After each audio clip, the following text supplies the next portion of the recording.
Welcome back to another video. So Generative AI have started to develop various smart low poly algorithms, and this will be the case study of one of those.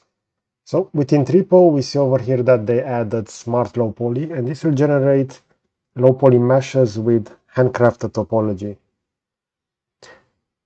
We see that inputs with less complexity work best, so maybe this rim design is quite complex. As you can see, this will be the following output, and we're gonna see the geometry will look like this. So it managed to recreate that pattern, but it's not a perfect circular pattern like we would within either Blender or a CAD solution or another 3D modeling.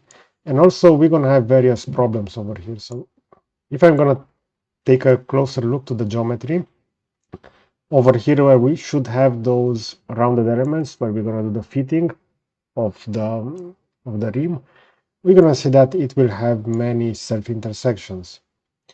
So I also imported that over here within Blender. We're going to see the original design. Regarding the number of faces, this will be 25,000. And we're also going to have that additional added element over here. So let me just grab those. And this will be the one created by Tripo. And we see over here that it no longer matches the fitting of a rim, since those circular elements are not that well defined. If I'm going to enable over here the wireframe, we're going to see that the topology of the mesh will look like this. Okay, so with the wireframe enabled, we're going to see how poor that wireframe will look for this case study model. Also, we have some weird artifacts over here where those meshes have been blended together. So we don't have those smooth lines that are usually associated with manual modeling. So in this case, this will be the output case.